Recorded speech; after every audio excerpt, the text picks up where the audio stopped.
In Budapest last night, they were on the march. Pictures shared by social media as national TV won't cover the protests.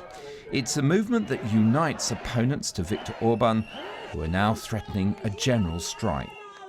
The unions have also joined, as well as a number of civil society actors, and it seems like there is quite a bit of will to continue. What's different about these protests, as opposed to previous protests, is that they've been quite I wouldn't say they're not violent, but they've been quite sustained, going on for almost a week.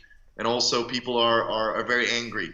So they are spending 8, 12 hours on the street without break. Things started in earnest on Sunday evening when people took to the streets.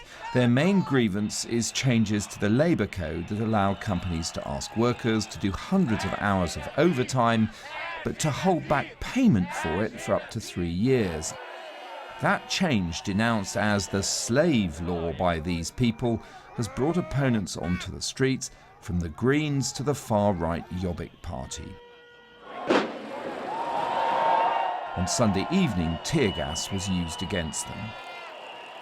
Police has been responding to violent attacks coming from political activists and political party members in front of the parliament or in front of the public TV station.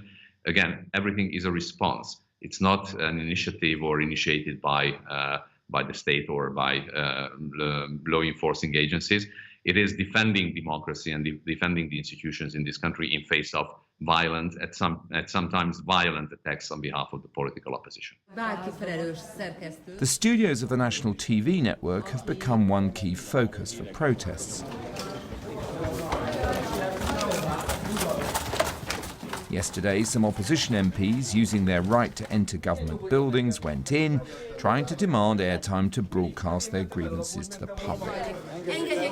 This struggle's not just about the slave law, but changes to the judiciary and indeed the ruling party's grip over state TV.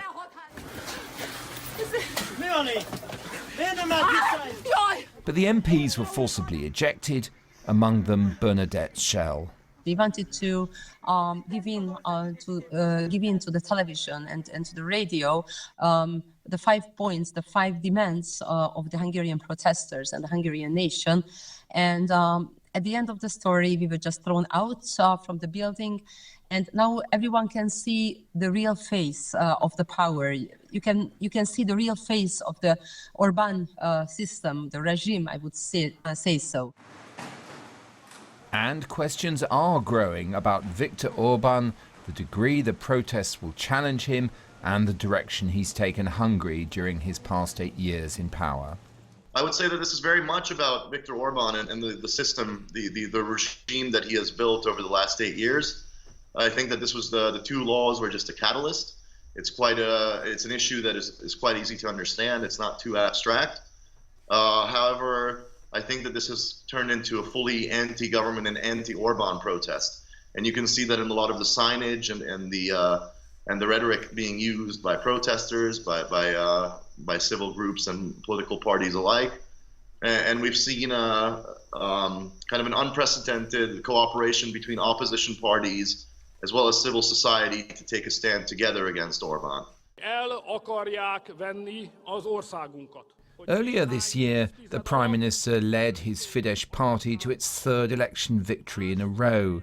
He may be under fire now, but his supporters believe they occupy a position of strength and that his governing ideology, he proudly calls it illiberal democracy, still commands public support. His latest changes to the justice system are like a restatement of that ideology in the face of criticism at home and abroad. Do you think we've seen the high watermark now of that with Prime Minister Orban? Is it time to step back from that template? Again, don't mix up the political rhetoric and vocabulary being used by opposition figures and protesters with facts on the ground. The recent decision of the Hungarian parliament, which is bringing back a tradition of administrative courts in this country, is what it is, and that is bringing back a tradition which is going to make the judiciary more effective, efficient than it was before. in face of the claims that are coming mostly NGOs and political activists financed by Mr. Soros and his organizations, in face of that political campaign against the country for the past 8 years, I suggest you stick to the facts and solid facts on the ground, actually, and you take a deeper look and closer look at what is happening in Hungary. Hungary's capital is usually a serene place, but political battle lines are being drawn. The country's leader will have to decide whether to make concessions. So far, he appears reluctant to do so, and the signs point to an intensifying crisis. That is the question. Mark Urban there, joining us now, the Times journalist and author Edward Lucas. It's interesting, Edward, isn't it, to suddenly see the people on the streets that are the anti-populists, because we've become so used to seeing the sort of noise coming from the populists. Do you think they will get him to change his mind on this?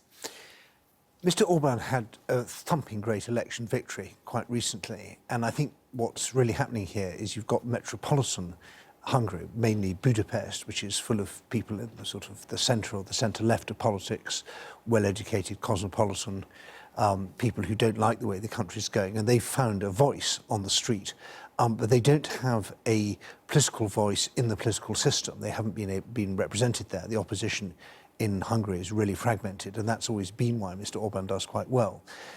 And he's really popular still in small towns and the countryside. But this is not just a sort of intellectual exercise. This is actually about workers' rights. I mean, surely those are the issues that really, you know, can make a government stand or fall, aren't they? If this is true that people are going to have to work up to, 400 hours overtime, delayed payments of up to 3 years, I mean, that's the point where revolutions begin all over again, isn't it? Yes, I think if it really was like that, the shoe would pinch quite hard. But the Hungarian economy is doing quite well at the moment. Most Hungarians have seen their living standards going up quite regularly. Of course, there's a bit of a paradox here. The reason why this is happening is there's a labour shortage. Why is there a labour shortage? Because a lot of Hungarians have emigrated because they don't like Mr. Orban. And so it's the people leaving rather than a shortage of people coming in. And there's a shortage of people coming in because whereas Poland has had enormous numbers of Ukrainians coming in, which has sort of balanced the outflow of Poles moving to work in richer parts of Europe. And Hungary's been a lot less welcoming to migrants, either from other parts of poorer Eastern Europe, and certainly very hostile to the idea of anyone coming in from places further afield to the south. So if we're looking ahead, I mean, 2019 will be the year of the European elections. Do you still see populist governments, or I know you hate that phrase, illiberal democracies in his word, you know, the sort of the voice of the people in these anti-establishment parties doing well? Well, I think one of the problems is that the anti-establishment becomes the establishment once it wins, right. And so Mr. Orban is actually the establishment inside Hungary.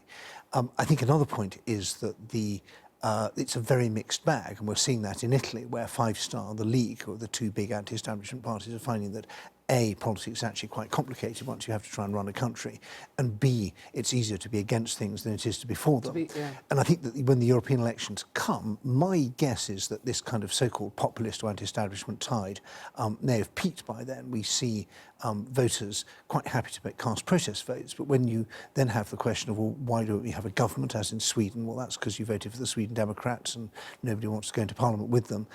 Similar problems in other countries. I suspect we may see the mainstream parties responding to what is fundamentally political competition. If you don't have good answers, then people voters go to someone else. And I think that we see, for example, in Germany, the Greens moving very strongly into the space that has been vacated by the old mainstream. And of course, the Greens are fundamentally a moderate centrist, to my mind, rather attractive party.